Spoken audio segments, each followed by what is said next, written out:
What's up, you guys? Welcome back to my channel. If you're new here, my name is Blythe and I'm gardening in Zone 8A in Eastern Georgia. And today I am going to take you on a tour of my kitchen garden. It's starting to sprinkle a little bit, so I'm not sure how far we'll get. And it's also chilly out here, so I have a little sweater on. This is gonna be part 1 of May, so I'm gonna do bi-weekly garden tours for you guys.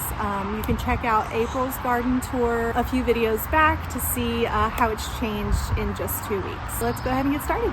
So this is just a quick overview of the kitchen garden. I do have an in-ground garden, but I am doing the tours separately for those so you guys can see how I utilize each space. And our porch is right here. So this is right off of our porch and our kitchen is right here. So this is why it is called the kitchen garden. So starting right here, we've had a lot of rain this weekend, so this is a little bit soggy. But this is an olive tree. I'm not sure what kind. My husband got it for me for our anniversary, and it's doing really well. A couple years old.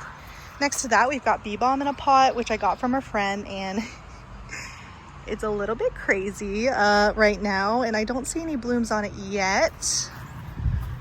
It's just like growing super tall, very wild, really crazy right now, and it's more of like a red bee balm that I guess reseeded from last year. I'm not sure if bee balm grows from roots or not. So moving on right past that, we've got a rosemary that's basically dead, but I've got another one over here that I'm going to replace it with. I just have to do it. I said this the last video, still haven't gotten to it, so that's where we're at. Here we have weeds that need to be taken care of, but it's all good. In this first bed here, this is more of like my herb bed, or what I was planning for my herb bed when I first started it, and it's gotten a little bit wild. Like I said, this rosemary is going in the ground over there. I've got thyme here, sage, a couple different thymes. It is growing wild out the side. I've got a couple sunflowers that I transplanted from the in-ground garden that are doing really well. And then down here, I've got some euryngenium that I need to kind of stake up, or maybe at least put it this way so we can start kind of getting on that trellis a little bit. Let's see, there we go. I transplanted that from the in-ground garden and it's doing well. I've got a couple onions. I've got cucumbers on the edge here. Hopefully they'll be going up on this trellis soon. And then next to that, I've got dahlias. And these are all experiment seedling dahlias from Floret, and they're all doing really well. They have very scientific names.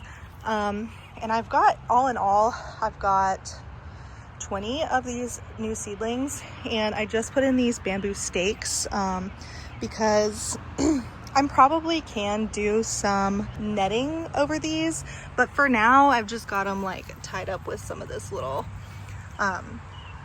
tape stuff. So this is all dahlias here. I've got a little bit of oregano back here that reseeded from last year, looking really well. A little chamomile looking so good that my sister gave me.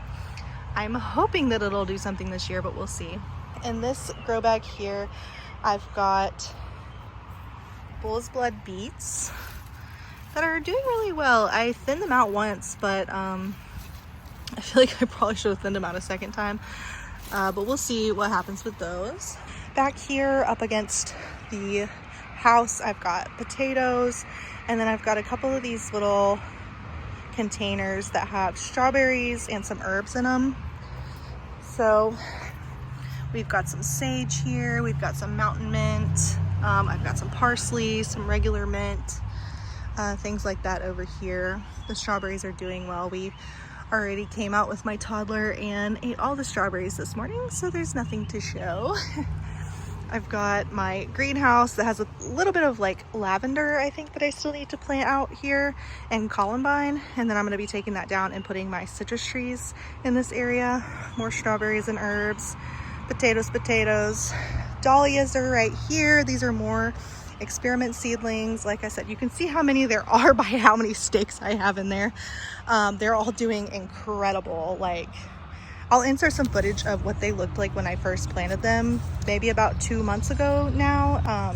They are looking incredible.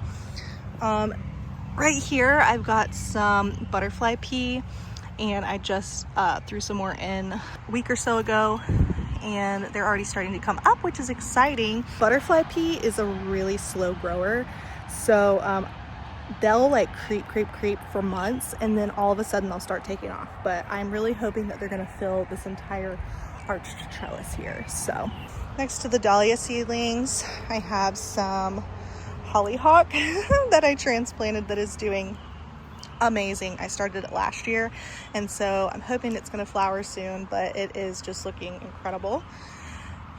Right here we've got some arugula that is going to seed. Unfortunately, I'm probably going to pull this out and maybe reseed it again and see what happens. We've been having some really cool days, which is interesting. Last week it was really hot, and then this week has been like super mild and or cold, borderline cold. We've been back into like the low 50s, which is fine, not ideal, but it has stopped most of my cool weather crops from going to seed, which is nice. So next to the arugula at the backside of the kitchen garden, I've got peas growing on this trellis here, a ton of peas, all different kinds. I think I've got like 5 or 6 different varieties. These are the like spring blush peas. They're really pretty. And then down here I have a random tomato that I never found a home for, so I just stuck it right here. Figure if when the peas come out, I can just kind of let it go. And then next to that I've got calendula, which is doing well. This one keeps falling down. I'm just trying to like lay it against the other ones, see if it'll start growing differently. Throw that one up there too. I've got some marigolds in here that are doing okay, not great. Little baby ones. Some more dahlia experiment seedlings here. Most of them are doing great. This one's kind of sad, but that's okay. And then next to that I've got some peanuts that I planted this whole entire area, and we had some squirrels dig into them, and I really thought that they got them all, but they started coming up, so I realized that they didn't. So I have a little bit of blank space here that I can do something with, but I'm not sure what I'm going to do with it yet. I've got some zinnias that I transplanted from the in-ground garden, some lettuce leaf basil doing well, and some Thai basil right here doing well. Peas, like look how many peas. There's so many peas. Look at the purple one. So pretty. Next to that I've got some lettuce that got dug in by, looks like squirrels probably. That I really need to harvest actually, because hopefully it's not going to go to seed soon, but it might. Ground cherry here, looking great. Lots loaded up. I've got a pink variegated lemon tree here that I just put out in the sun a few weeks ago, and it is growing lots of new green leaves. It has 1 lemon on it, so I'm waiting to harvest that hopefully soon. And then swinging around this way to the other side of the arch trellis, I've got yarrow that is totally just, it's about to bloom. You guys can see. But it got totally knocked down by the winds and the storms we've been having. Hopefully it'll stand back up, but honestly, like, I have so much of it, really not that worried about it. And I just noticed these stupid little bugs. What are these, like leaf-footed bugs? Ugh, I can't believe they're already here. I'm not ready to deal with the bugs. Ew. Anyway, I also have asparagus in here. You can see it kind of like going out all over the place, and sunchokes. I just harvested wasabi radish out of here. The sunchokes, I harvested them last year. And I thought that I got them all, but I have heard that they're invasive, and so here we are, just the tiniest little root that I forgot or could not get or see has sprouted. There's like a ton in here, like so many, you can see. I also reseeded some butterfly peas here, and I don't see any of them coming up quite yet. Maybe a little tiny sprout right there. But I'm hoping that I'll have them on both sides, but I don't know. It might be too much right here, just with everything and like really shaded out and stuff. So swinging around this way, I've got another potato that's flowering, which is super exciting. And then I have garlic in this bed, and it just sent up scapes maybe a week ago, and so it's gonna be coming out very soon. I pulled one this morning. I'll show you guys. I'll insert the one that I pulled out, and it is gonna be, it's gonna be so Oh, and I just realized this is setting up scapes. Cool. So that half of the bed, the front half, is one variety, and then this half is another variety, and that one already put out its scapes. And then this one I've been just kind of like checking to see if it was going to put out scapes, and it looks like it is. So we'll collect those, and then we'll harvest this half next time. So around this side by the beautiful wispy asparagus, I have some lemon balm in this grow bag, and then I have echinacea right here, just a purple variety of echinacea, onions and carrots, a few volunteer zinnias in there. So, and then we're gonna walk all the way around to the back of my garden, so I just want you guys to be able to follow along to see exactly where I'm going. So we're right here around this side of the lemon tree, and back here I have another lemon tree, and this is the ponderosa, and it really needs to be repotted, but it's got quite a few lemons on it, which is super exciting. And then I have this little weird kiddie pool of just like hodgepodge everything.